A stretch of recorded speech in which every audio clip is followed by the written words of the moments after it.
Esselamu aleyküm. Aziz ildeşler, selamu aleyküm sapara. Salam Kemine, kovmuşsun. İyileştir, selamun aleyküm. Buyur. Sapara bugün hava size sorular bağır yöne esasana ildeşlerimiz için bir çıkış Polşa meselesi var arada. Polşa meselesi var arada gençlerin gurrun edeli. Aslında bugün iki tane temamız var. İkisi boyunca da gurrun ederiz. Yani birinci Polşa meselesi var arada. Gurrun edeli sapara. Hava Polşa hava nädip gidilýär, hava aýlygy känmiş, köpmüş diýip hava gatken illeşlerimizin arasında bir paralel bir gyzyklanma döräp, hava giňişlerini ýaýrap barýar. Şo arada bir düşündürüş geçmeli. Sebäbi bu işler mışmışlar bilen bolanok gynansak da aňyrsynda hakykatlar bar we Polşa bir Ýewropa Birleşiginiň agzasy bir döwlet, onun üçin Türkiýe ýalyk ýa-da Orset ýaly pikir etmeliler, onu başgaça gözlen seretmeli, başgaça görnüşde ele almaly mıkan diýen men bunu. Häzir aňyrsyna seretsek hakykatdan hem şonuň ýalyklygyny görersiňiz. Indi Polşa işe gitmek gaty soňky wagtlarda näme meşhur oldu sapara. Bilmedim doğru aýtdym mı? Gitmek yani gitmek hyýaly meşhur oldu. Gitmek özü däl. Gitmek özü hyýaldan has uzakrakda mıkan diýen. Indi Polşanyň demesine seredelim 30 milyonyň üstünde halky var. Polşanyň özüniň halky Ýewropa gidip işleýär. Germaniya, Gollandiya, Şwetsiýa. Palyaklar Şwetsiýede kän, Norwegiýede de gatken. Polşada da esasen Ukraynalılar, Belaruslar, Ruslar, yani Slav diýip biljegimiz beýlek milletler, nemeler hem bar içinde. Gurji, Ermeni. Gürcüler hem bar, olar kän däl, olaryň sany az. Yo şolog hemme jetine ýanky uprasyon wizy nemetdiler de. Indi bunun Hristiýan döwletleri diýerler. Neme diýip geçýär buňa? Ýewropanyň daşyndaky ýurtlar aýratyn bir neme açdylar. Olam soňky 1 ýyldan bäri açdy. Talap artanlygy üçin açyldy. İşe talap artanlygy üçin. Ýöne ýadymyzdan çykarmaly däl Polşanyň nemesine kapasitesi diýip aýdaýyn, onu türkmençe sözü göwrüme, möçberi diýip aýdylýar. Yani işçi göwrüminiň nemesi çäklidir ve birincilik nowatda Slav bolan milletlere aýrylypdyr. Men şonu gördüm. Gön aýdylan ok, ýöne yarım milyon üstünde Ukraynalı var sapara işleýän. Enir, yarım milyon diýip yarım milyondan kän 540 000 50 000 ýakyn Ukraynalı var. Registrasiýasy bolan, şo taýda işläp ýören. Bu resmi gaýnaklar. Resmi ýöne jemi näçe adam işleýär diýip sorasaňyz, daşyndan baryp Ýewropa Birleşiginiň daşyndan baryp olar şonuň ýalsar edýärler näme? Ýewropa Birleşiginiň daşyndan baran halkyň sany 800 000 ýeten ok. Sapara. Şonuň 500 000dan gowragy Ukraynaly. Ukrayna halky ýene de nämäň halky bilen deňrek. Polşanyň. Indi ýanky aýdyşmaýaly beýlek tarapdan hem Slav bolan milletler özüne çekýär. Ol Balkanlardan hem çekýär. Balkan diýende bizim Balkanymyz däl, o näme diýilýär? Gün orta gün dogry Ýewropa Balkanlar diýilýär. Bulgaria diýdi, o näme Horwatiýa diýilýär, näme diýilýär bizim dilimizde. Rumeniýa. Rumeniýa ýalyk ýurtlardan hem kän çekýär. Olar hem dolu Slav olmasa da yarım Slav hökmünde kabul edilip bilinýär. Umuman şol dile ýakyn milletler birincilik tanalýan bolmaly, sanlarynyň köplüginden çykarýan men bunu. Indi Türkmenlere näme galýa bu taýda? Türkmenlere galjak nämäni aýdaly biz şo taýy şo meseleye geleli. Ondan soň Polşaga gidip gitmemek, o kömekler barada gurrun edeli. Indi ondan öň näme Özbegistan, Orta Aziýadan Özbegistan aňsatlaşdyrýar halkyna şu daşary ýurtlara gidip iş mümkinçiligine, öz içinde iş berip bilmeýänligi üçin daşary ýurtdaky mümkinçilikler arttırmak için devamlı gözlevde. Şonun için bular dünyanın neresinde iş bar olsa şo taýda da özbek we ilat sany köpelýär. Bu zady dogry almaly. Yani birinci barıp yerleşýärler. Näme üçin birinci barıp yerleşýär? Bular koordinirunny işleýärler öz aralarında. İkinci döwlet o gerekli viza ýa-da dokument işlerinde o kömekçi bolýarlar. Beýleki näme de şoňa beňzeşirär. Näme diýilýär Sapara ýanyndaky? Täjikistan şoňa beňzeşirär. Kırgız öňden bäri Koreýa gidýär. Orçada da känwir gidip baran Kırgızstan. Koreýa nämeden dolu, Kırgızlar bilen dolu diýeli. Indi Türkmenlere geleli Sapara. Türkmenlerin gitme mümkinçiligine. Türkmenlerin halkynyň ýarymdan köpüsi daşynda. Bu hakykat. Ondan soň daşynda bolsa da nämesi dokument problemalary var. Pasport esasında. Pasportlar uzadylan pasport meselesi var. O geçmeýär. Onu biliňine Polşa'ya gidecek olsanız pasportunuzyň suragy dolup uzadylan diýilýär koşadyrnaň içinde uzadylan ol. Şolam geçen oktur. İldeşler o indi pasport problemamız var. Dokument problemamız. Iň esas şol gelýär. Bu bir ikinciden hem daşary ýurtda galýan bolsaň daşary ýurtda kimligiň bolmaly, ýani ID kartyň bolmaly.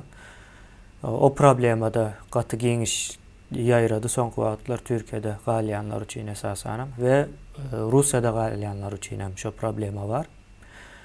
Indi bu ýagdaýda Türkmenleriň gitme mümkinçiligi, ýani dokument meselesinden ele alsak, hem ýarymdan hem köp az derece düşýär. Biz onu ýarym edip alaly. Beýleki tarapdan o ýurtlara gidýän statistikasyna seretdim. Erkek 73% erkek gidýän eken, aýallara da galan emes galýa 27%. Indi şo taýdaky 73% erkegiň ýaş ortalamasy 25 bilen 44 ýaşynda eken, esasan hem 25 bilen 30 ýaşa köprek agramlykda. Biz el almalı bu meseleni Sapara. Yurdun daşındaky Türkmenleriň ýaş ortalamasy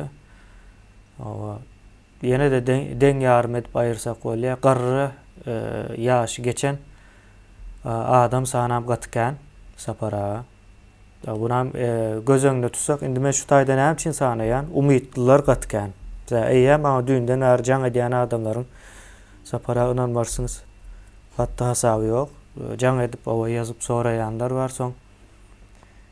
Benim Sapara bilen ine näme eksen şonu biçersin, yani ororsun diyen bir mesele barada gurrun etjekdik.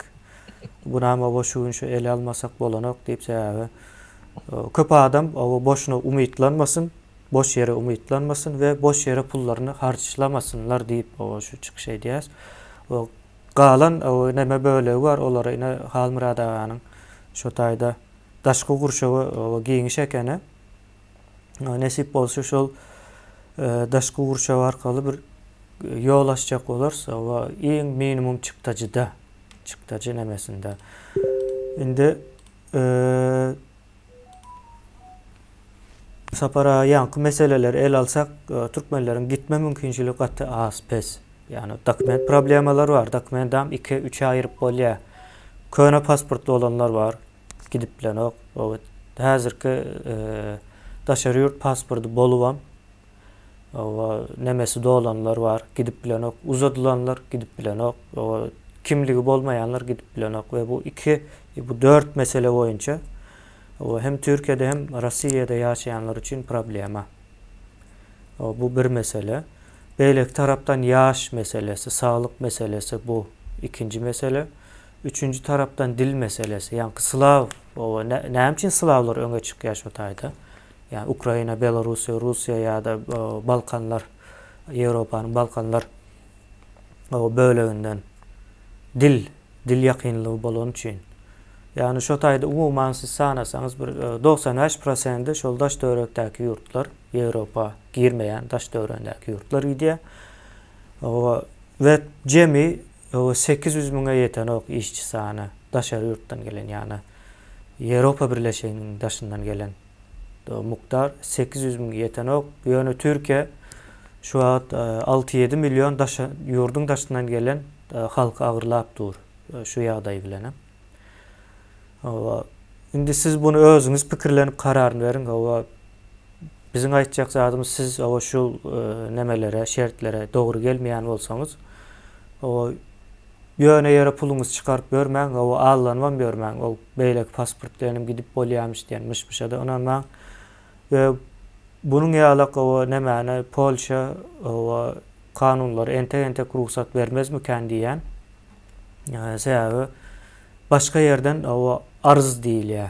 Arz, işçi arzı gatykendir. Yani işçi teklip edýän yurtlar gatyken, Türkmenistan bunun iň soňky ýerinde durýandyr. Muny ýadyňyzdan çykarma. Şonuň üçin aýtdy, $1000-2000 bermäň. Şu şertlere dogry gelmeýän bolsaňyz, ikinciden hem $1000-2000 çykmaýar. Aňyrdan nämäni uğratmak, $50 da yetmeýän eken, dogry hemme nemelerini hasapladyk. Ýöne bärdäki ediljek işler var, ona entek biz bilemiz. Bärdäki edilýän işler hem ulur mukdar däl, ýani $1000-2000 muktara gelen ok. Näme etseň hem şol pul. Onsoňam hiç bu işe düşünmeýän adamlar hem Polşa hökümet dogurlaýan diýip halka allap demedýärmişler. Şonuň ýaly. Onsoňam Polşadaky esasy näme? Pasport meselesinde 1 ýyl bolmaly iň az diýen ýaly bir näme aýtdylar. Mesela bir firmaň nemesi bilen Halmyrada gürleşdirdi. Müdiri bilen şo taýdaky. Şonuň aýdan zatlary köp, aýdýan zatlarym. Ondan soň galanlarna bu Halmyradaň öz aýdyp berdi. Sapara çıkış eder Halmyradaga şunu aýdar, şu adam Polşada entek ýene bir küçük şu taýda. Sapara ine meniň nämem aýtjak zatlarym şu, sizem bir nemäňiz aýtsaňyz, soň Türkiýedäki, yani bu Polşa gidiş göçüň sebäbini hem gürrüň edeli. Siz nemäňiz aýdandan soň. İlk bilek şu soňdan başlaýalyk, ýene bu Türkmen bu ýagdaýa näme diýip ýetipýär? Ne mesele bu ýagdaýa näme diýip ýetýär? Polşa'ya gitmek ya da Türkiye'de ya da en temek diýeli pul gazanmak için, maşgala bakmak için Türkmen näme üçin bu ýagdaýa geldi diýäňiz? Bu ýagdaýa özüm Polşa geleninde de ýanky Ukrainlara, Belaruslara ýanky şolong işlemejek işini işlemeli bolacak. Hem üçin Türkmenler näme diýerler-de. Olar wakan Türkmenler iş ýok. Öyle gary iş bolmaly. Şu iýiň etmeýän işi. Şoňa da ýene de $1,000 doldur berip diýen bolsaňyz, bu näme alamat? Bu Türkmen bu derejeye näme diýip ýetdi? Aňryk düýbe iýinmek gerek. Kemine bunu. Yani ondan şu aralığında da pasport problemasını aýtdyň da. Şu pasport problematy gecicik teknik problema. Teknik problema değil ya da. Ödem gecicik döwlet derejesindäki nemede de. Şunu çözüp bilmeýän hökümet şu taýda näme dip otyr, şu soraglary baskı yapmalılar. O hökümet şunu çözüp bilmeýän hökümet şu taýda näme üçin otyr? O halk bu ýagdaýa näme dip getipdir? Şu geleniň esasy nämesi? Şu alga pirasetli bir pirat nemi var da, şu medyada verdiği da. Alga piraset diýilýär da, adam şu yalanlanıp şey gitmeli propaganda. 30 yıl algı bilen siz şu dereceye getiriptirler de. Elinizde ne kâr var, ne hüner var. Ne meslek var. Kalın da adam yok. Dillen beylek denem. İş alanına da biri, yani biliyorsun, gari iş için bulunayım, başka iş için bulunur yalak derler. Çoğun için biz kendine bilen bu hemen ekin oradan sonra biçersin diyorlar da Türkler. Türkmen çok ne hemen ektin sonra vurup oluyor da. Ekmedik adam vurup oluyor nedir? Bunu bir ben şeyle durmuşa demede Ezop diliyle aydiyanla. Öz üstünüzde çağalınızdan yani çağağınızda kâr hüner bilgi o yatırım şu ekmek bağınızı şunu vermedik demen o neslin ne edip adam yallak yaşatın. Sen namzanın gaz nevi çoğuk dursun. Şunu da sen geday olmalı. Elinde hünerin, kârin hiç tadın yok olsa onun düşünceğin yok oluyor da. O cehalet katır kımmet tattır. O akıl bir madde diyen orada cahilin ki ona düşkendir. Cahil olup yaşamağım sibis doymusu yankı önüne düşen kımmet. Akıllınkinden este kendir. Siz bu diyardayı ne edip yettiniz? Millet, siz bir iyiliğinde bir seyredip koyun. O sizi ne edip bey bulur yalak ağırlı ulen giden, o birim değil, ikim değil, 5%, 3% oldu. Hem halkta da bolyandır 500%. Sansız ya da yönü san olup öğrenemez. Siz böyle değil, 60-70%'ın taşını etmiyorsun. Bir doğum çörük değil. Ne edip oluyor böyle?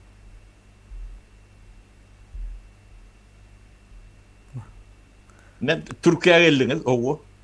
Ana Türkiye'nin yardayım ne için şu yardaya düşenli Türkiye'den ne etmeli?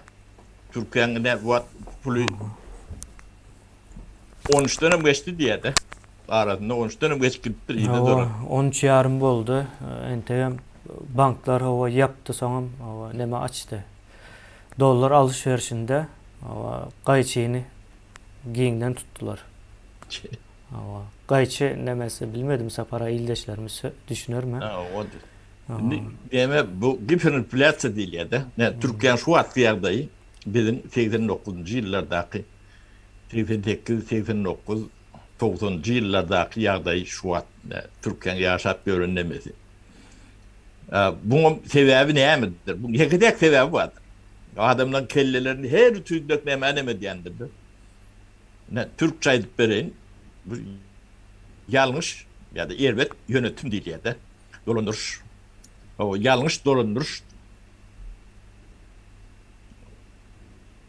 Yani başta oturan adamlar neyle kovurdun? Palajitil taraf neyle kan vurdun?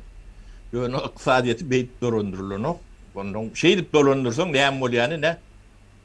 Betemelim borçludur. Ne öyle yani devlet sistemati oturan yeri. Türkiye bunun devlet değil, ya çadır devlet değil. Bir esaslı, büyüklü ötüp veren devlette. Bunun sistemati hem bir adam ne bir yerinde. Öyle ne sonku da 4 yılla bir adamlık devleti nemet öğürecek olurlar da. Öğürdüler ne neticede şey.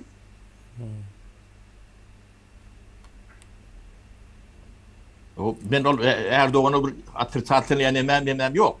Ben adam kerçiliğine nemesine hürmet koyan organizatörüm, promoçum, milletçim, harizmasam yeterli. Yönü 10-15 yıl bundan giden olsa tarihe girip bilecek yağdayı vardı. Şu Türkiye tarihine ulu harfler bile yazılacak yağdayı vardı.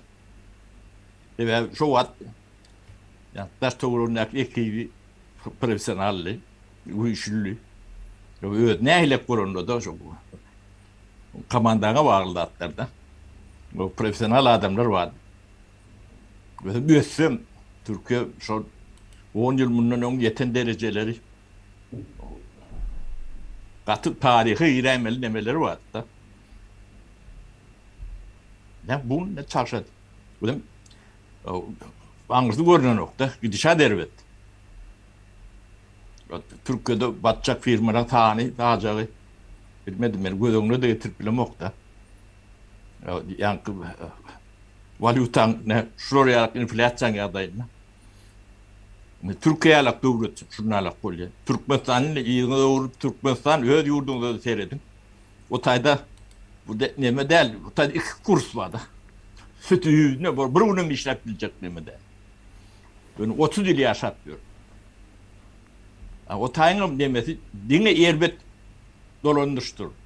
Yanlış erbet yani siyasi dolandırış demesi erbet. Yani, profesyonel değil. Onun yani algı operasyonları bile o düşman, taşkı düşman, içki düşman, oğru, nomenklaturu ol bir hem günahkar yönetim günahkar değildir. Yani şu an Türkiye'ne mal görsem hem de şu düşmandır, taş düşman, iç düşman, içindekilerin emedir rolün yönü hakiki hemen üstüne eseyenlerdirler. Ankat. Yani Türkiye'de bunu gidilip taklap bulunuk, föderatlı katı giymiş demedi. Bunu ayda oturuyorlar da. Böyle sebeplerine profesyonel adamlar var. Hatta çay diyorlar. Büyük sebebi şu, yanlış yönetim. Başka hiç demesi yoktur. Bedeli katı ağır olayandır. Yani doğruyu diyen zatlar vardır. Yönetimin yanlış bir demesi, bir hanesi yerine. Milyon tane milyarlar oğurlan demesinin milyondan keyin olayandır. Ne alga feraset ne hem için başka yer demediler, gönüktürler. Ne 30 yıl şunu geliyorlar halkın ünfünü düğünün başka yeri çekkendirler. O doğruyu, o ineme deyip yönem yanlış yönetim var arada. Yekit ödedilenlerdir. Yok. Ben adını neme koyunladım. Taraftarı ya karşıdaşı ya da aparistaneri değilsin. Şu esası mesele geleyenlerdirler. Ne alga firastası edilendir. Yani Türkmenistan'da devlet kuruluşu yanlış. Dolandırışı yanlış diyen adam var mı? Ne aylak bolmalı, bulongom ne aylak. Yok. O arada gururun ediyen adamım yok. Şu adam yoklar şimdi. Ben ağabat kelem yok demin. Sapara, o bolma için şunun yaldır adamları yetişmeli. Şu adamları yoktu Aydaryalı. O adamları tanımalıdır o adamlar hem becer. Şu adamlar ortaya çıktı üstüne hücum ediyendirler. O adamlar vardır yektik. Yektik de ağırdır sana. Olur de şu algı operasyonu yürüyen komandalar vardır. O biri taraftar olup yürüyendir, beylekim karşıdaş olup yürüyendir. İkiden bir darattır. Ve adamın ağında yanlış düşünceğini oturtman. O esası meseleden 20. mesele getirip koymalılar. Yani Türkmen'in şu an düşündüğü ağdayını yakın Türkmen düşündürüp bileyim ki sebeplerini neyemedi. Düşündürüp bilmez. Yani bu da detak bilen bir gidecek demektir. 30%'dan değil entek. 70'e. Yani ben bu toğmayı vereyim temine. Yani şu atka adamlar taşından 50-60% taşında da o adam yaşı gittiği de garayandır. Sonra onun pensi yaşına yetti ya. Rüstten açayan, gari işe de yaran yok. Yani almayanlar. Şu at, Polşa varandı da yaş zanı tav olmalı. Yok yaş demesine aydıp dururlar şu attan. Yok. Şimdi şu adamla ölmese yaşamalı. Şunun pensiyeleri olacak mı? Strahowkaları var mı? Yoktur. Bunu ne edip yaşamalı? Bir adam, iki adam, beş adam derler. 40 milyon adam. Eminim. Bunlar ömrü sonu neyle olmalı? Şu anda o iş olmadı başka işe, gari işe girip kıyınam orada edip oluyor da. Gelecek nesile de gat ervet görelle olpuyorlar bular. Enteşip. Kıynansak da o doğru zat doğru aytmal mı kendine sapar ha? Yo, bunun geleceği hadım ağır. O ellerine de dokümanım yok. Hiç burada da ulanır yalak demeden kalan o köpsün sağlığım ne mi? Yo, bunlar neyle kurmalı? O biz kömür edesim duyuyor ya, bunlar ne kömür edecek? Devlet değil, kemine. Ama devlet var, devlet oldu diyes. Devlet olan bu anlatlat derdim.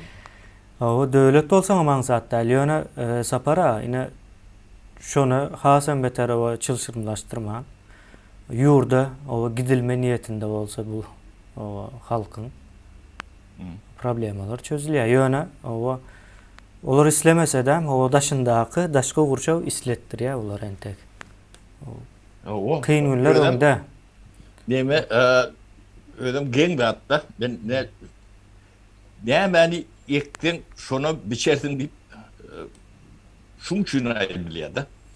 Sen şu at o 2000, 4000, 3000 dolar verip yani entek vereceği verilmeyeceği ne belli Polşa işe kaçacak olup ölür de. Ne şunun geleceğine yatırım yapışı. İnvestisyası.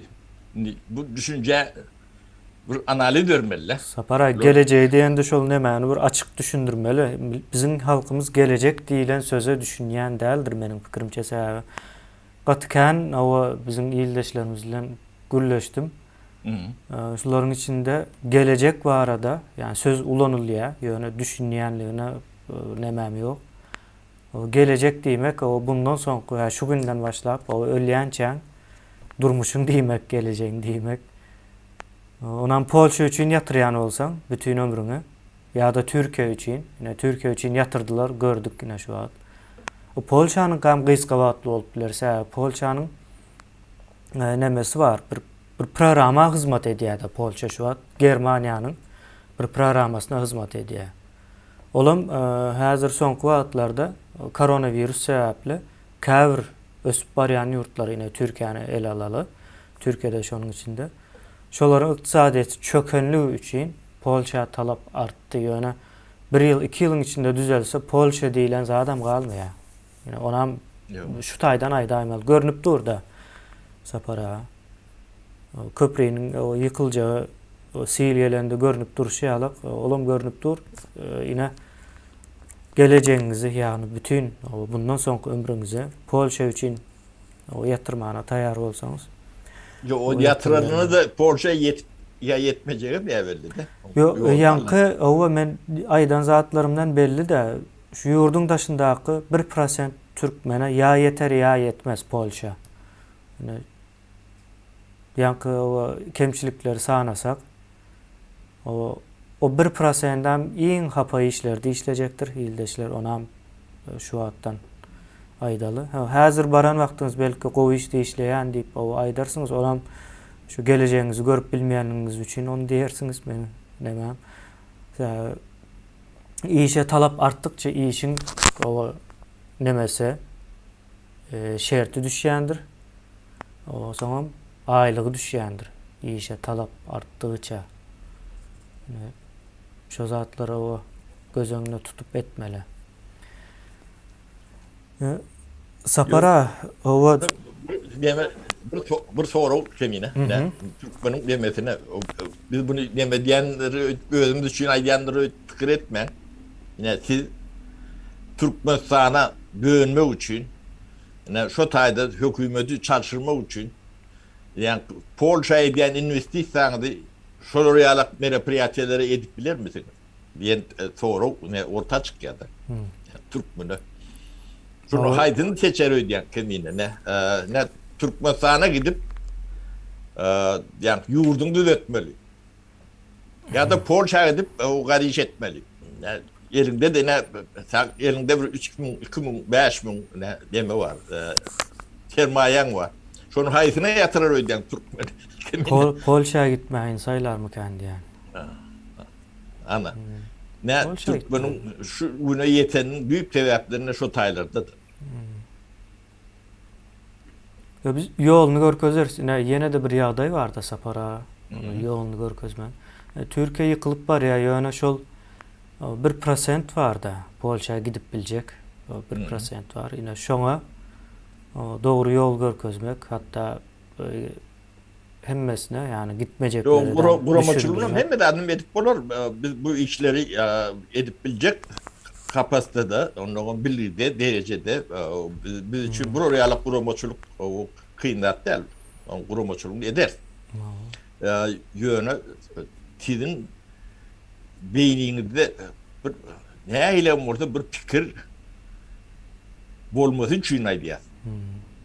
Size kömür edecek gel ya demeyecek gel vaydam yok. Ya cevap vermek için vaydam yok. Kömür mü eder? Edil saat ya kuramacılık deme denemeder. Sözüm in minimal deme çıklayıcılar. O her bir işin özün bir açıklayıcısı vardır elbette. Onu sizin yemeğiniz için cüyümüzden çıkarıp vermeye yardımcı yok. Onu bundan aydiyaz. Bir tane adam tutulur o tarafta, bu tarafta bu zaten hem de canın kuramacılığı nedir ya? Onun aileyi günlüğü olmalıdır. Şunu yeter ya, onun bir ofisyal bürokratyan öz çıklayıcılar vardır. O zatlar bizden tek doğru öğrenimde yok. Onu yani aydılyan yani münrep neme olması mümkün değil.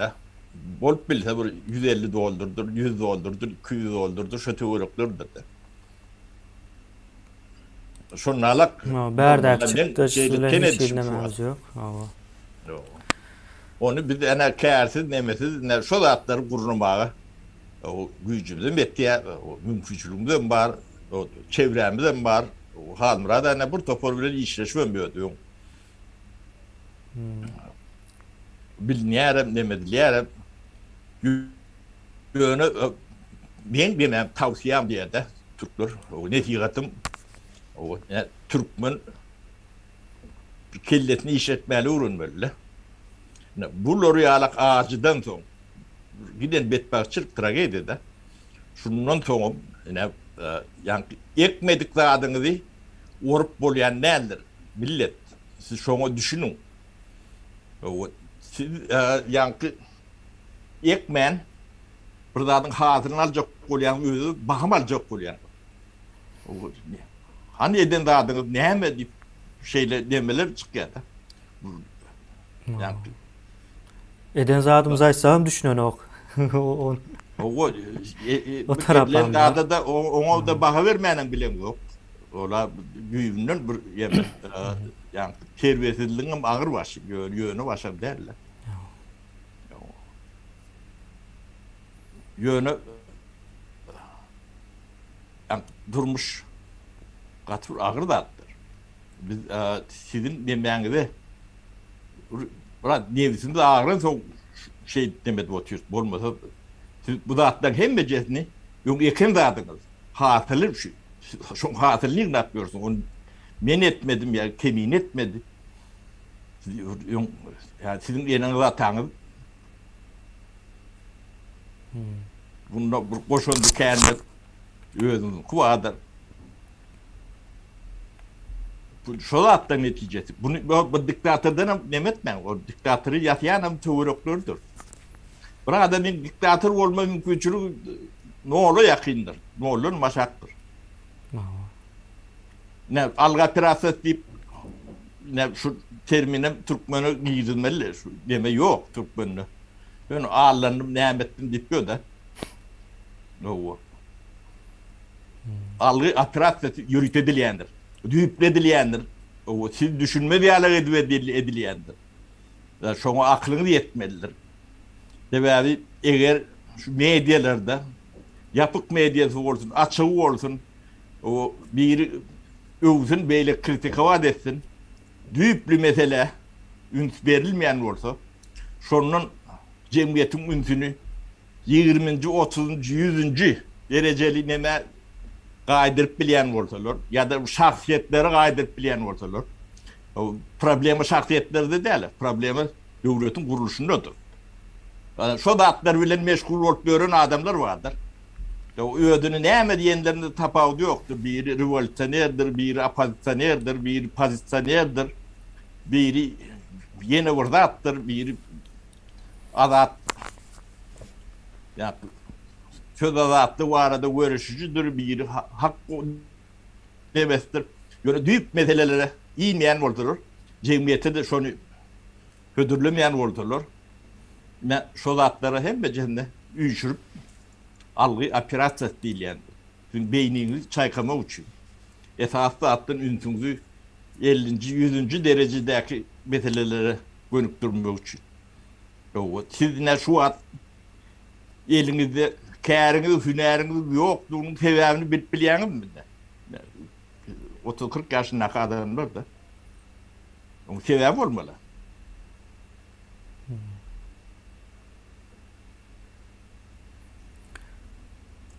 Hava sapara indi näme netijeye geldik biz bu taydan. Hava Polşa'ya gitmek hava bizim çakımıza göre hava 1% Türkmene nesip olacak. O 1% Türkmenem hava sahne az değil daşındaki. O 2 milyonun 1%'i.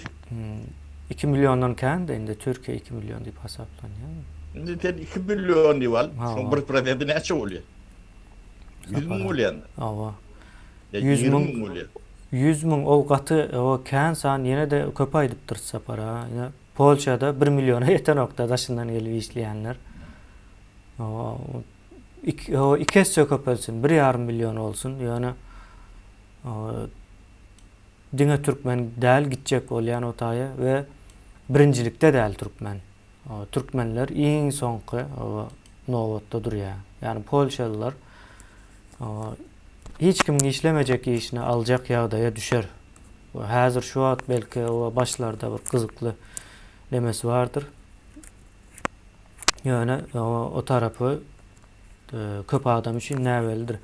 Yani gidecek adamlar o düğüplü kızıklandılar mı? Yani Polşa halkı nehil halk. İyin berkiste yani ben söz atlarıyla kızıklandım şu aytmak için. Polşa halkı birinci dene ırkçı diyele. Rus dilli yine seyredin. O Slav olmasına da qaramazdan Rusları halan oklar. Rusları hiç halan oklar. O inanmarsınız. O son yine Rus dilinde gürleşerse yine bir zat deyip aydiyanız. Rus dilinde gürleşersiniz yani şunun yal bir neme var. Rus dilinde gürleşecek olsanız ya Ukraynaların ya da Orsların Kur'an şotaydaki firmalarında işlemeli olayanız.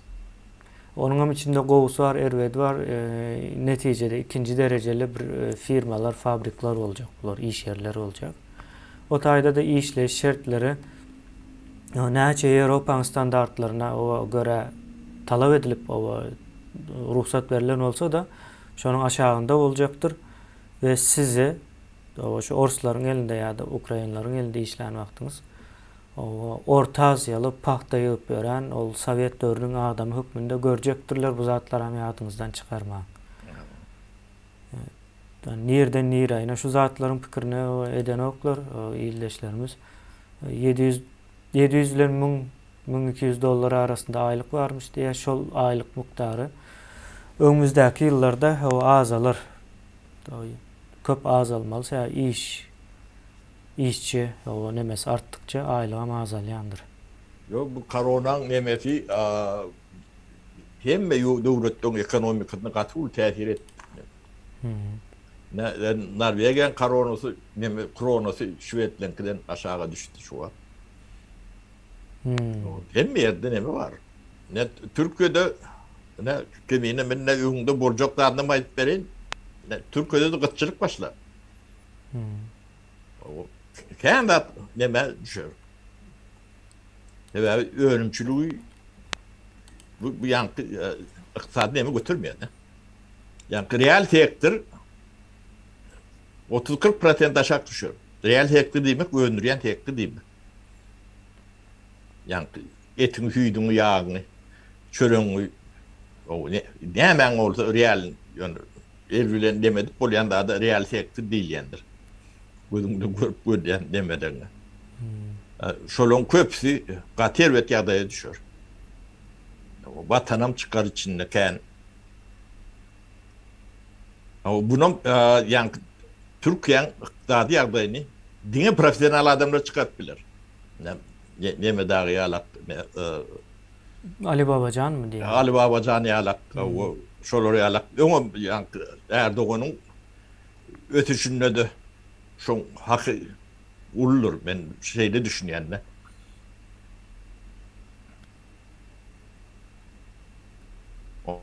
Onu yani iktisadet ucuk değildir. Onu yani siyasi popülizm bilen ya algı prensesi bilen uzak nemet bolyan değildir. O yani iktisadet Şükretmek bilen hem düzel yani. Şükretmek bilen bolyan değildir. O yani parlık purluk nemeler bilen dini anam yani sen siyasetine de iktisadi nemeğine de onamam neyden yani bankın öz bir işleş nemesi vardır Merkez Bankı'nın. O yerleri bilmelidir. O öde işini öz bilmelidir. Siyasetçi bilmelidir onu. Yine şöyle realak yüzlerce nemi vardır. Adalet şolun hem mecetin üstünde olmalıdır. O siyasetten hem yukarıda olmalıdır. Anam gelen son iktisadiyetin öde işler siyasetçi işletmeceğim orada işleyen iktisadiyetin şöyle realak hayatiyeti vardır. Anam bari yerine işlep başlayan o da kanun üstünlüğü gerektir. Aklım çoğuna gelir, investisyonu daşından gelir, içine yakın daşına çıkarmadan içine yatırım yapar. Ötük gider.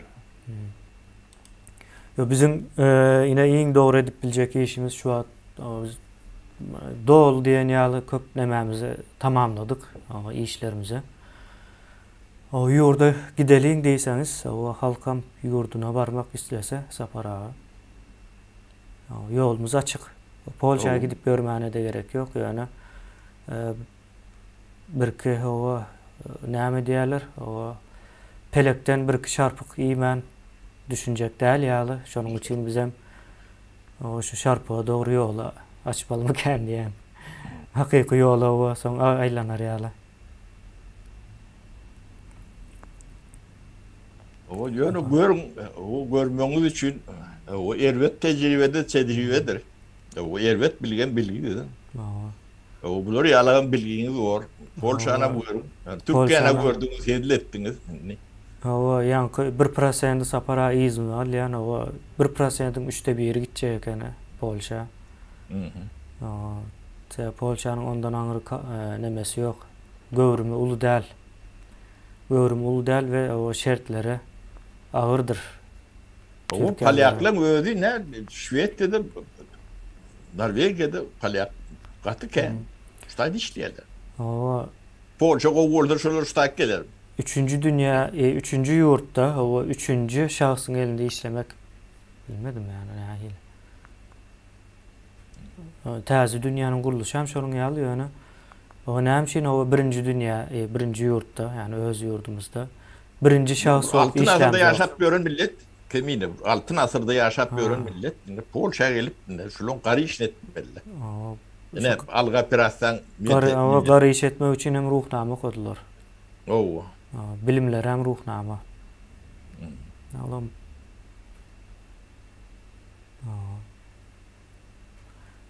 Şonun yağlı o beylek taraptan ama o yolların o açılmağı gerek yine bu taydan Sapara yine de dile getireli o düşünseler düşünmeseler.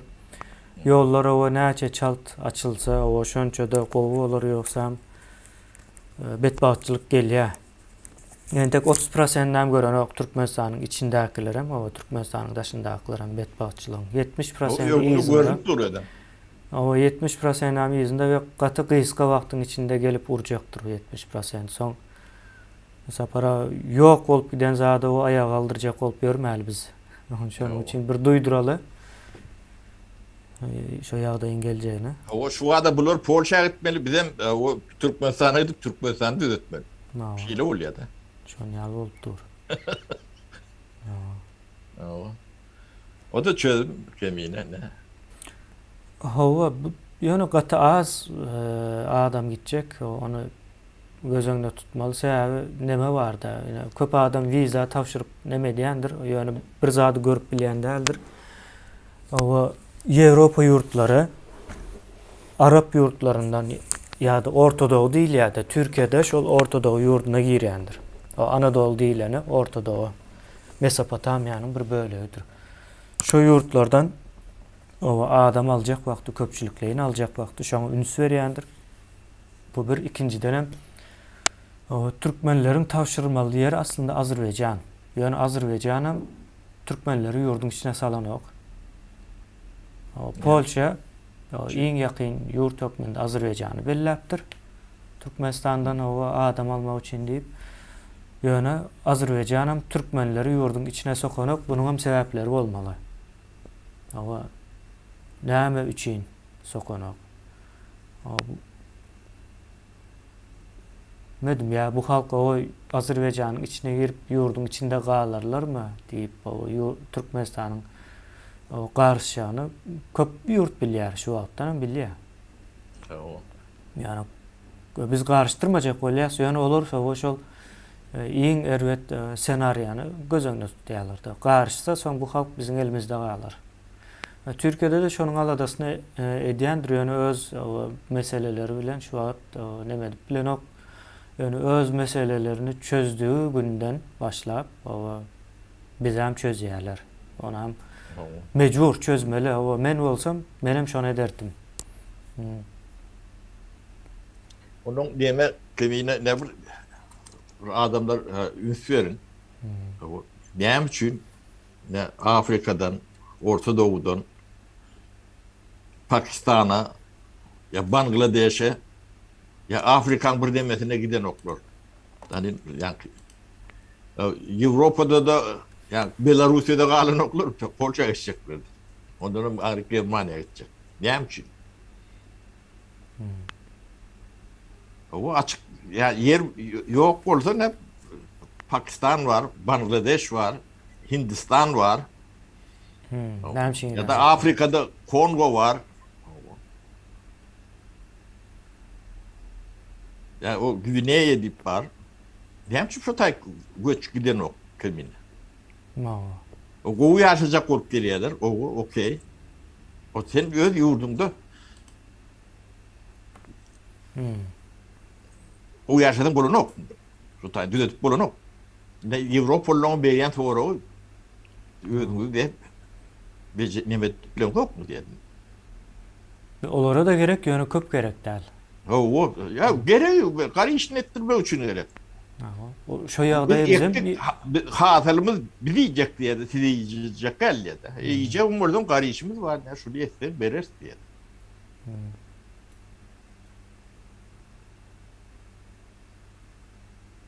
Bizim burada ekmele, ekip hatırlanmalı. O ekme diýme de bilgidir. Ne Avustralya in bay döwletden birdir. Ya da Täze Irlandiya, New Zealandia. Yerin ol ucundan maňyrda yerem ýok, aýaňy sallap oturmaly. O dünýede iň götün döwletler. Şo taýny näde östürdiler? Akly östürendir.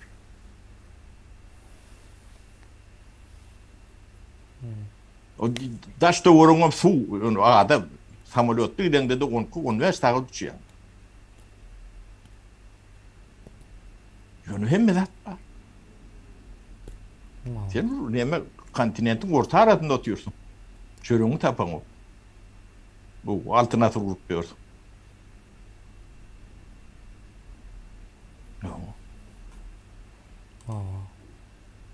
Yani bu zatlara açan bir akıl yetirecek.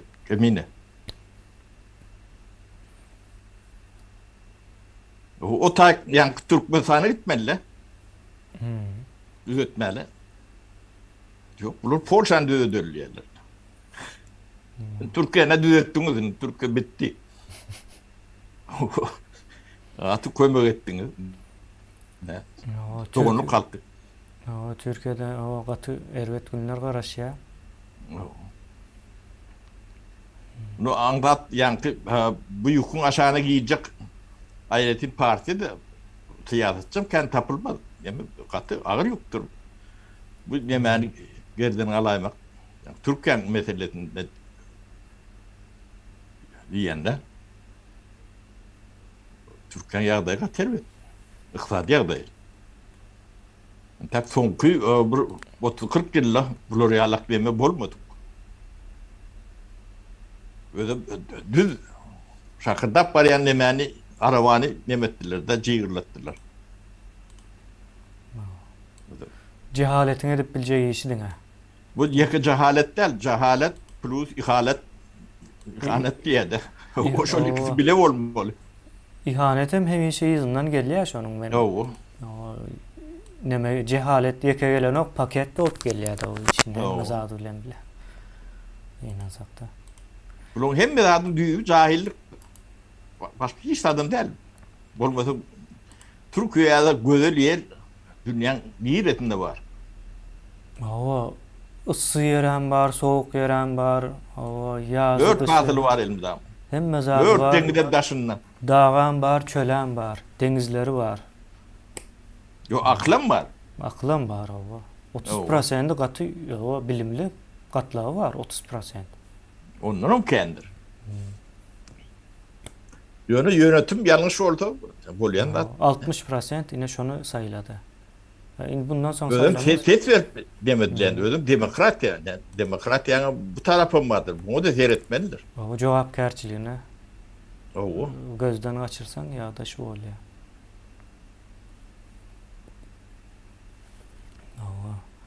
Yani ben onu iyileştirme katı bu atlet görenlere çünkü yağdayları bilen bir yerde çörüğünü tap bilendirler olun yönü. Haydi ben o yaşların bir sene varan adamlar o her. Sorun geleceğini. Çörek tapmağı bir dine çörekten ibaret değil de çörek tapmak sözü. O maşgala bilen bilelikte olmak, sağlık. İçine giriyor o maşinin olmağı, öyün olmağı. O çağların, o okuğunun derdi bolmalı değil. O ulalan vakti neyem eder, neyem okar deyip şu dertleri olmalı. Yani çörek tapmak demek şu zatlar. Çörek yemek fikir etmen de yani. O Türkmen değil şunu fikir ediyor. O yani yine algı pirasyası neydi veriliyordu başta. Yani ben şu zattan hem mecesin takasında da. Ay diyeme parağatçılık olsa oluyor. Türkmen yönü çörek bilen tuğulene monga. Asmanı duru olsa oluyor. Şöyle realak demediler. Batı çıdamlı millete kendi yerler. Olam çıkıptır. Ben bir yerde içtim de özüm halk ağzından işte yani biz katı çıdamlı diye.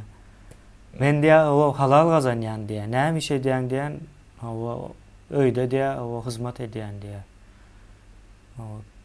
O işin içinde tuvalet var, yine bir zat var, beylek var, o nemenin gepini eşitmek var.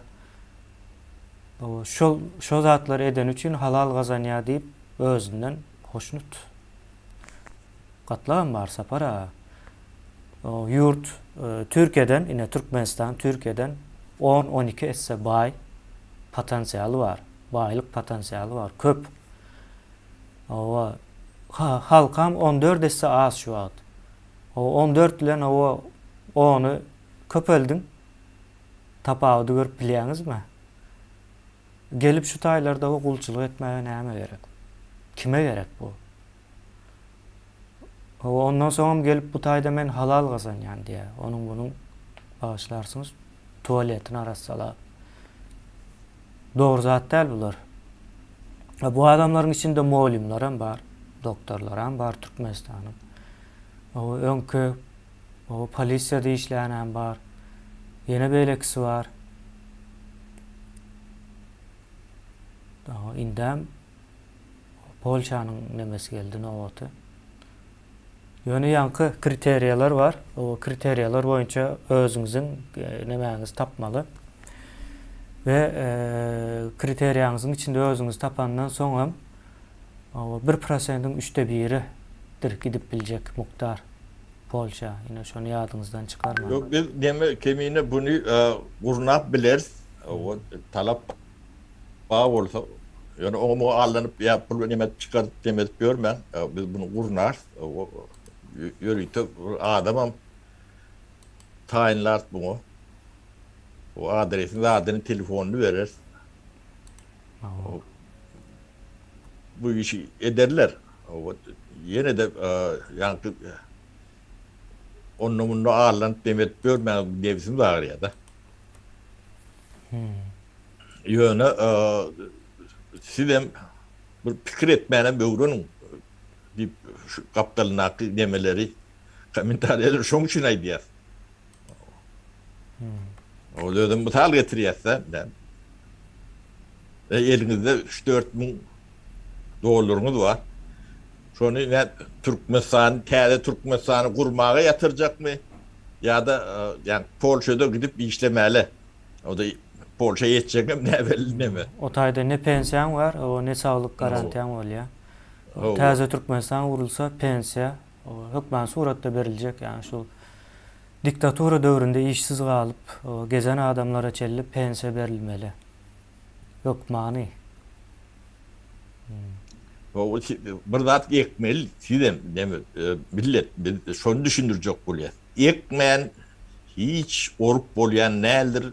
Tabigatam şonu ne şeyle müňlerce ýyllap görkezip gelýändir.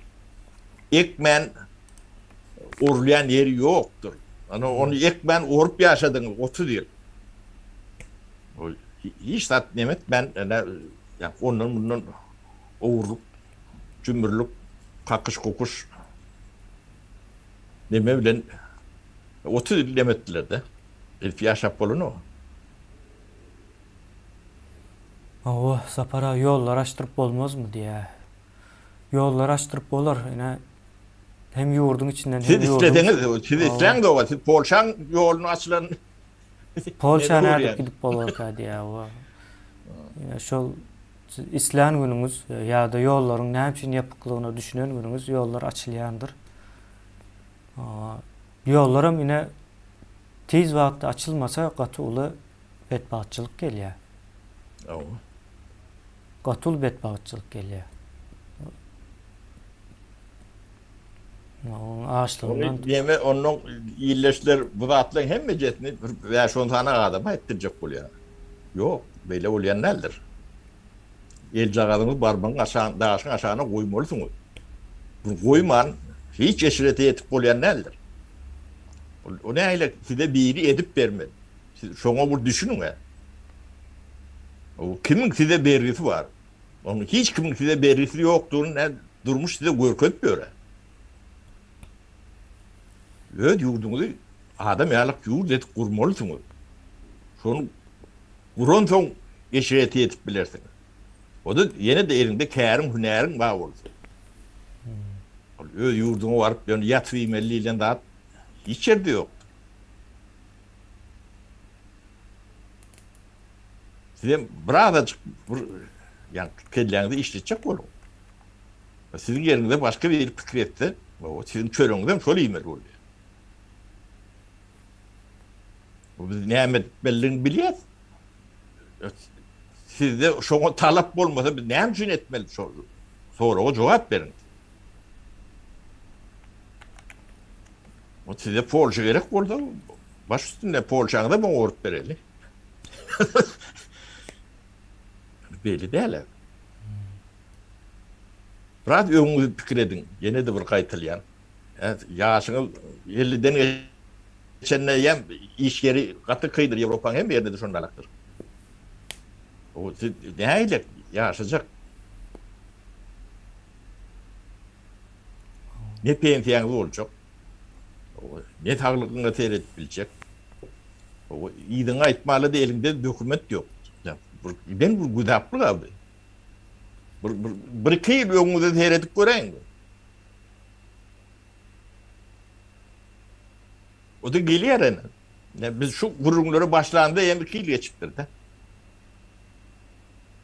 Gene bir aydan 2 yıl oluyor da. Yani ekrana çıkanım. 2 yıllıyla değil mi? Haydi iman geçer.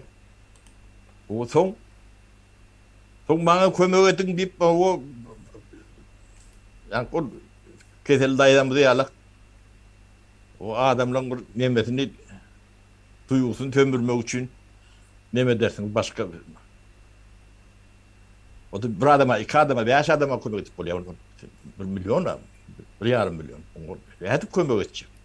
Edecek yenge. Fıratları bu kellerinde aylan at dedim. Yaşamalım ki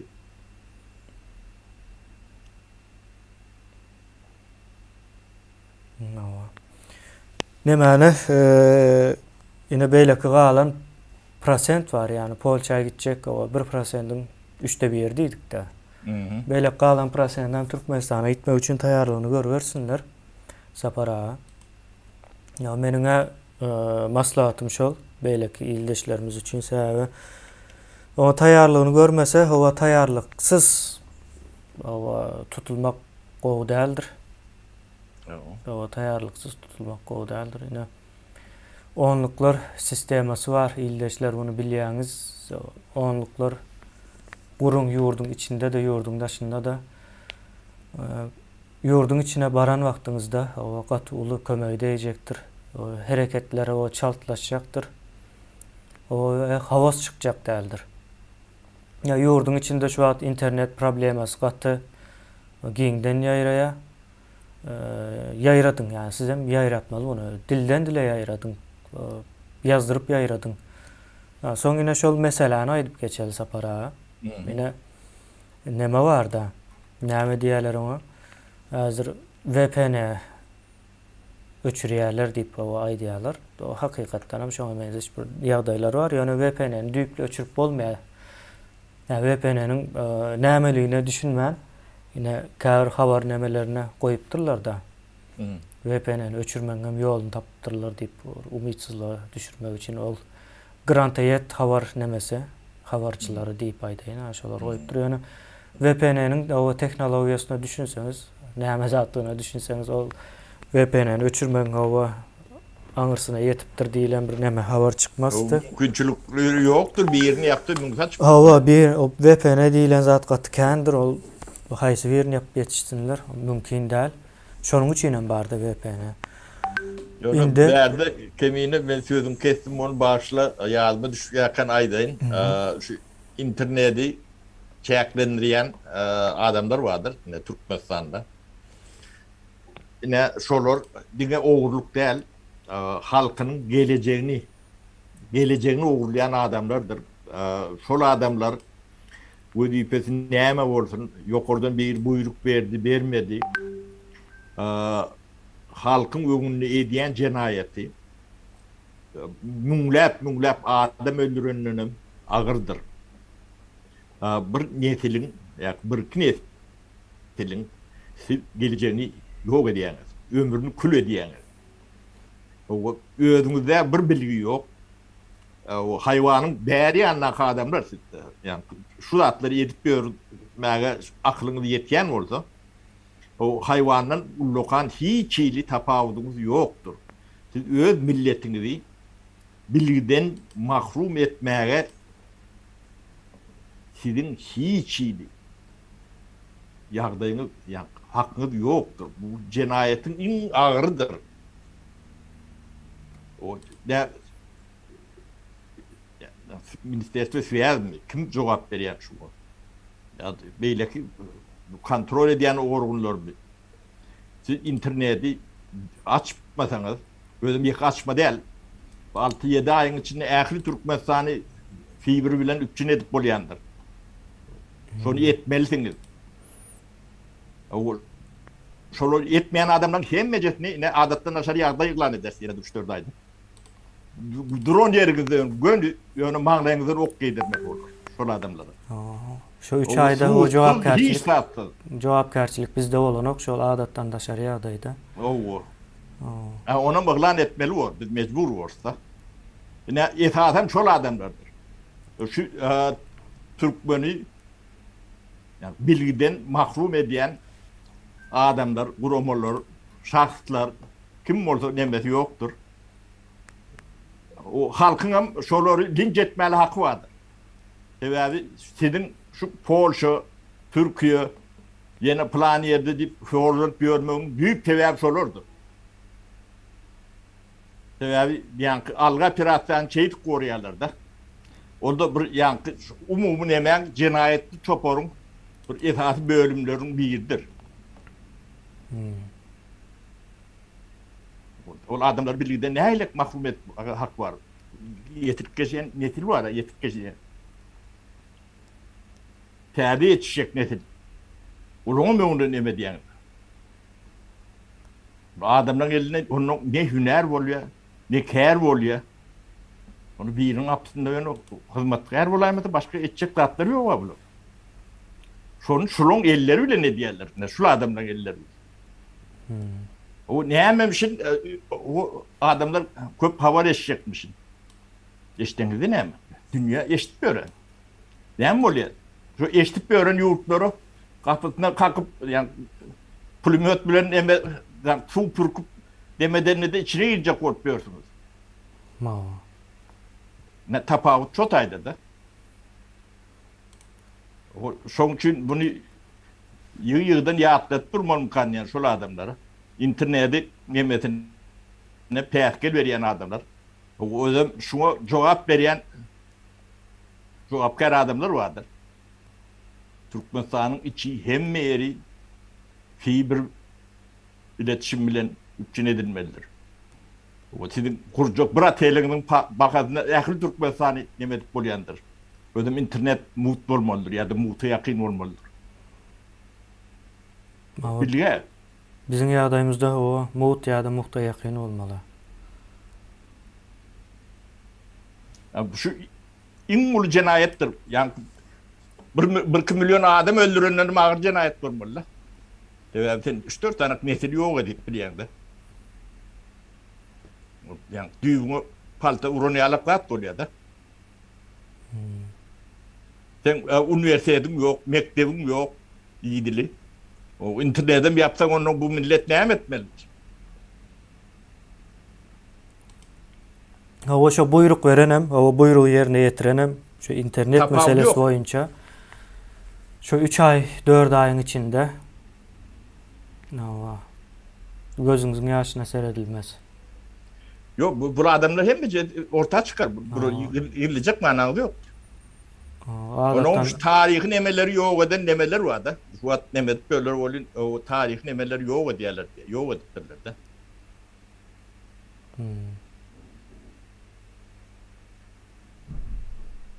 96-97 yılları hem tapacak manan yok diye de şu değişti materyalleri.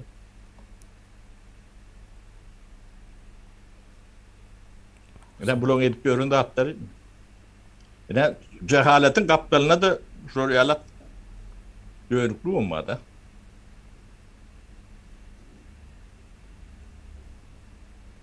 Buna bir yörük ediliyor. O adamın ünsüne büyüğünün yani başka yere, şahsiyetlere findiriyorlar. O kovmuşsun, bu elbetmişsin. İndiki yıl prezident sayılavı olur mu diye. Prezident sayılavı bundan sonra yiyeceğim bolanok Türkmenistan'da. Ola bir neme. Türkmenistan için yürüyüt ayratın bir hava dolandırış usulü gerek. Avrupa'nın hem dolandırış nemesi bize yeterli gelen o. Düğünden başka çarak dolandırış usulü olacak. Devlet güçlendirilen bir nemede. Terzde diyelim. O devlet kuruluşu güçlü olan terzde kurulacaktır. Şunun için prezident gerek değil bu işe Premier Minister saylanacak. Yani saylap bilecek dememiz şu. Yurdun nemese yurdu dolandıran aparat hükmünde. Galanam indi o yadıma düştük o. Her 6. gün o nasip olsa aydın bilen bir çıkış etmeyi planlayız. Yani bu 6. gün birinci çıkışımız olacak. Şu meseleler var da demek geçeriz. Dillenip hem sizin hem sorularınız olsa cevap veririz. Yani bir düyüplü soru veren ildeşimiz yok. Yani bir yıl, 2 yıldan beri çıkış ediyoruz. Bir düyüplü o şu zat o nemçin ediliyor. O şu zat nemçin gerek. O kim oylap taptı diyen yal sorularım gelen nokta. O bizim cevap versek o bizim hem nememiz artsa, aklımız artsa değil sapara. Neme de o okuçun nahil olsa o muallimim şöyle yal bolya. O tarapan var o muallim nahil olsa okuçun hem şöyle yal bolya deyip aydılıyor yani. Okuçun hem nahil olsa muallimim hem şöyle yal bolya. Ya o zatlar amine bilmeli bizim o Türkmenlerimizin nemesi derecesine.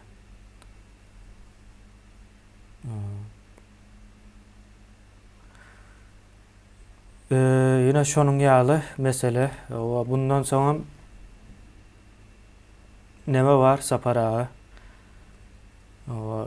geçenki yağlık bir yani bize şu an o devlet kuryası ve köp strukturaları döredi verdik köpsünem ekranda da veriyoruz şu an o devlet medyası hükmünde yine ünüs veren olsanız o halkın sesi medya deyip yütkendir YouTube platformanın adı öz içinde de ayrıtım programaları olacaktır ve haber programasam şunun içinde bir bölüktür. Yine bulam Milli Halas Ediş Komitetinin programaları hükmünde çıkacak şu daya. Şu hazırki çıkıp programımız.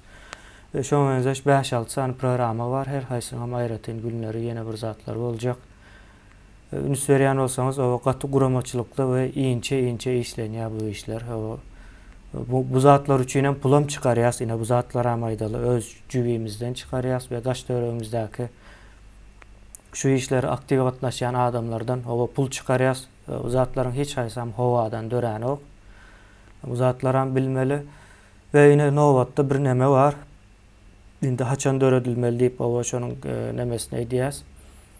O prokuratura kulluğunu döretmeli.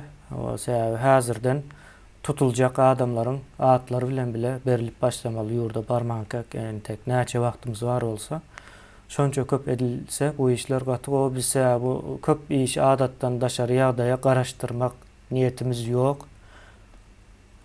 O şonun için bu zatları önünden etmekçi. O prokuratura işine değişle yine hazır biz aydalı sonra o özünüzden bir adam bellediniz mi deyip bahana tapmaz yağlı. Yine şu işe edip bilecek adam ya da adamlar hükmünde. O bize ne edip bilirsiniz, yüzlenip bilirsiniz. O ne edip işleşip bilirsiniz. Siz maslahat verin. O biz nahil olmalı deyip o biz fikrimiz aydalı.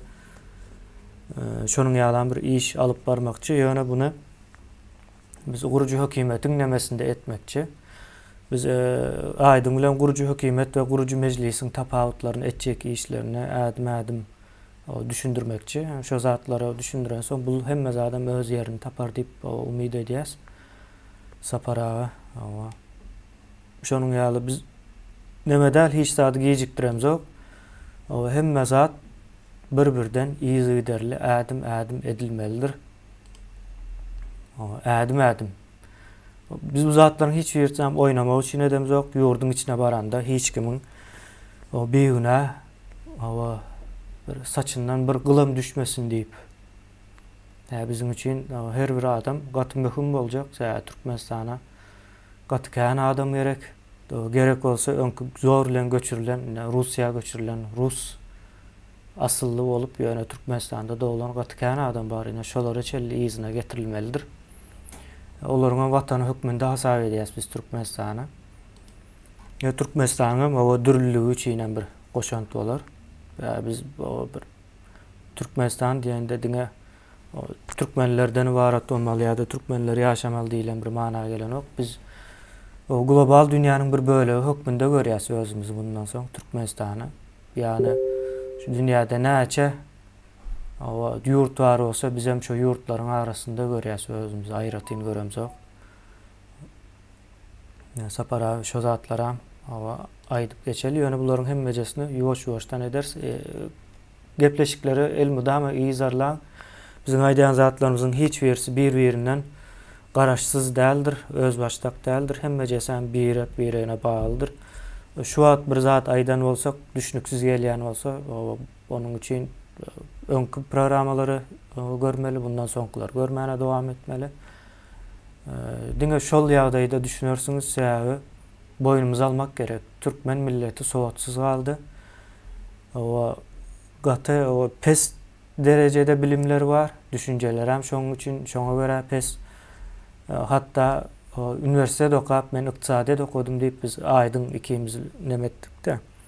Aýdyň ikimiz ykdysadyat arada bir bilim alan yerimiz yok. Alan olsam bir yüzley aldık. Yani bir ykdysadyatçy nemesinde dälmiz. Ýöne o ýigidimiz ben ykdysadyat okudum diýdi. Ýöne Türkmenistan ykdysadyatyny düzeltmek üçin dollar düşürmeli diýip bir teklif etdi.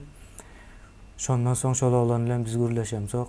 Şonuň ýalak bolsaňyz hem bizim wagtymyzy boşuna harjamaň, harçlamaň.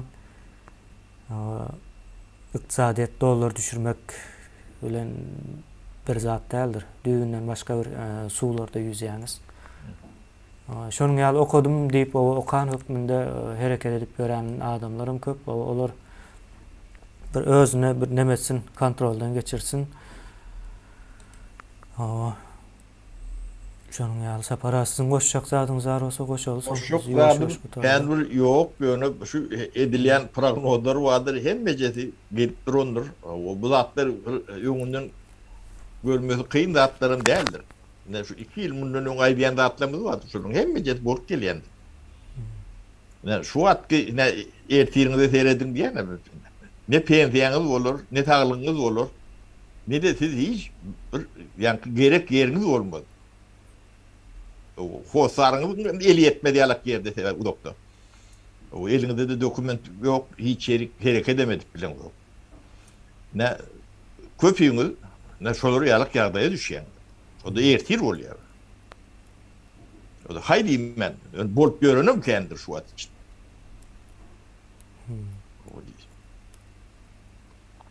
Ne sizin hemmeňizde şo garaşýar. Ne şoň ýöne ýöňüne almak üçin ne bizim şu edip beren zatlarymyz, şu zatlaryň ýöňüne almak üçin. O siz öýde ýurduňyzda adam ýalak ýaşar ýalak şert öldürmek üçin edilýär. Maňa gerek bolup edilen ok, ya kemine gerek bolup edilen ok zatlar.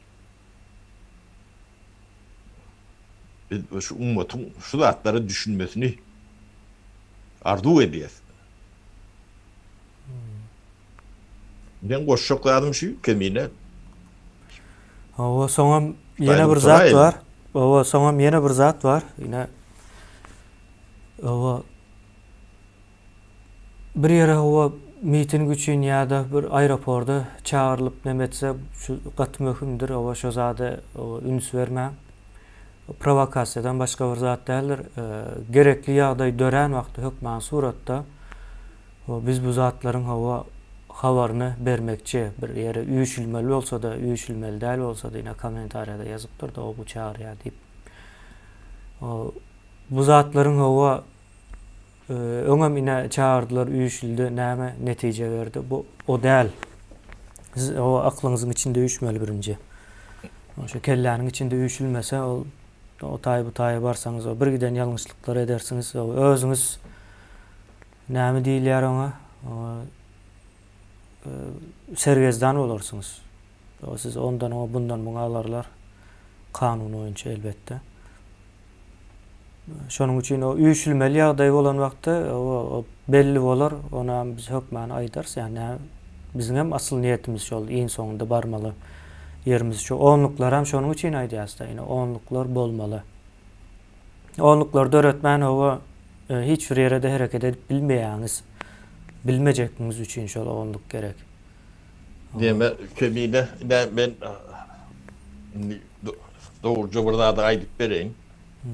Ne siz bu wagtlar ýa Türkmenistana bolmalydyňyz. Hem ben ähli Türkmenim. Bir yıl mundan bu atlan hemme çözülmeli. Öyle çözülüyor var ya. Ne miting diýilen zat ne şu gurunjak bolan mitingde 20-30 ming adam gatnaşmaly da. Şonu planlaşdyrýar, özüm real bolýar da. Şo näde öňüne kesilenden özüň pikir edip görün. Konsulluğun önüne çağırdılar yine. Ýeň bärkisi şo taýdan başlatdy. Awa. Soň partiýa gurduk diýdi, soň lider saýladyk diýdi. Bir giden nemelerden geçildi. Bolar olmaz. Ýöne gerekdi yine bize şu düýpli meseleleri oturtmak üçin gerekdi bir tarapdan. Ýöne beýlek tarapdan. Bir şeýerde haýır bardyr. Biz buňyň adyna aýtmadyk. O sizi getirmedik, siz özüňiz düşünýärler. Ýagdaýa gelmeli. Şu wagt hemme ýurtda bolmaly dogrudan. Sapara. No. Öyle şu demede ähli dünýädäki ähli türkmen demetmeli. Onu şu impeachment edecektik. Ne oňa näýle pätkel berdiler, ne o zatlara da ne fiine görün. Oňa da zat diýmedik. Bular taýinlýdik de. Siz o zatları siz görüp bileňiz, görüp oturýarsyz. Şu wagtky nemelerim bardyr. Ne? Onu akitdiler, bunu nemetdiler, ay gittim, nemetdi diýip onu ýanky. Kepke var, beýleki UPA var, ýene de bir neme var. Şolar Türkmenistanyň rejimi üçin men şartlar var diýip sat nemede yok da. Odur elbetdir, o zatlar bilen bir işim yok. Yani rejim üçin hukuk berjek adamlar derler. Ya bu demeni ýöne adamyň mümkün başga ýer bölmeli, şolun potensiali var. Yani gıykılığa yakın nemeleri var da. Şoň üçin runyalerde. Olun özlerinin habarım yok. Ya bir defetçikler bolmagy mümkün. O kaç vatanga verer, näme ders, eýders beýders diýenler ba bolmagy mümkün. O zatlaryň öý verirse, öý veres diýenler hem barmış. Onu eşitdik. Soň öý alyp bilmän soň. Ýöne maksat ünsünü bölmeli. Ne ben yani ulu akımı bölmeli. 4'e 5'e onu. Dernek açılışlarına demetdim. Dernek'in birleşini açtık. Yürüyüt açtık. Yok aşak näme etjekdi gyrıp görön soňlar. O Türkmenin dernege taýinlärligini biz bilýär. Biz Türkmeninden gowy tanýýar. 100 sanak dernek gorunu dernekde işläp biljek, ýa näme edip biljek, dernege öwrenşip biljek. Bizim yani mental kodumuz taýinlärlinde. Onu biz açan unumuzdan ýetdi birlikde. Bolur ýalak derler. Siz näme edip berseňem onu ulanma bilmeýär. Şoň üçin yaptık beýle kayda zat diýmedik bu açanlaryna. Açın görün diýdik de. O durum şoro betlerin döwletiň ödem açýar. Şu zatlar bir analiz etmek üçin demedim. Biz görüp oturýarys da. Mawa. Yani şu demeleri, replikleri finet görün. Kim näme de karşılık görkezdi. Näle argumentler getirildi. Ha bular Gurbanular var. Şu gurnap ýören adamlar üstüne topulýandyrlar. Şahsiýetler näme. Ol eýlek beýlek. Elbet gowy näme. Ýöne problemli meselen ýeki bir ýerde gözleriň ýeri ýokdur kemine. Ne teredik görün, ýetdik sanak neme vardır. Bir problemany orta çıkarıp şo arada gurrun edýän ýokdur. Awa. Büyük problemler başka yerdedir. Awa. Bir illeşmi soraýar, o ýollar açylmaly diýäňiz, ýollar açylan soň, awa ýurda barandan soň näme etmeli diýe şonu düşündürseňiz diýe. Yo onluklary şonuň üçin aýdýar. Şol ýalak düşünmek çok gerek de bulurum. Awa. Bu onluklary döretmeli. Ben tek barmanka, ýurduň içinden, ýurduň daşyndan döredilmeli. Ýurda baran soň näme ediljegi belli. Ýurda baran soň doly döwletiň guruluşyny üýtge edýäs. Ýene biz şonu üýtge etmäne o bilimimiz nemämiz ýetýär, bar, taýar, eýem bir yarım yıldan beri şu zatların üstünde iş yapıyoruz. Tayar olup gitti, qaytam onu biz östürýäs şu wagt. Üstünde işläp, qaytalap. Ya bizim üstümüze düşen zat bu. O indi halkın üstüne düşen zatdan ýene biz aýtjak bolsak, o dogry bolmaz. Yani etmeli iş ortada. O rejimi üýtgetmek, isleýän bolsaňyz o rejime garşy çykmaly. Bary olan zat şol. Ýurdun içine barsaňyz o görjek zatyňyz açlyk, gıtçylyk, o adalatsyzlyk, o birgiden o samsyklyk, sowatsyzlyk näme bar bolsa erbetsa şo taýda şu wagt bar Türkmenistanyň içinde. O şo taýa barwam o näme etmelisini o bilmeseňiz bilmedik. O bizem bilemiz o konuda. Şonuň ýalyk diýip o jogap bermeli bolýar. Ýöne edilmeli zat belli. O biz şo rejimiň o yerine çalışmaly mehanizmlary, aparatlary taýarlaýas. Barıp oturtsak, işläp başlaýar. Hawara çelle. O hawara çelle taýar bolýar şo taýda. O hazyna. Ondan soň biz şu Merkezi Bankyň o tarapsyz ýani bolmalysy ýaly garaşsyz bir Merkezi Bank döretmek isleýäs. Iň esasy arada durjak o mehanizmlardan biri ykdysadety dikeltmek üçin. Yani şo zatlara çelli biz düşünýäs. Ýoksa biz ykdysadyeta mokamyz ýok, ykdysady etjäm däl. Yani şu zatlara o ýalňyş edýän bolsak, o çykmam aýdyp bilersiňiz, şu wagta çelli aýdýan bolmaýan ýoklugy üçin o biziň edýänimiz dogry hökmünde kabul edilýär. Bu zatlar şonuň ýaly işleýändir. Gynansak-da. Ine bu arada da aýtjak zatym şol, sapara şu taýda bitireli gepleşigimizi. Bolýar. İlleşler taw bolun, taglykda görüşelim. Sağ olun iyileşler.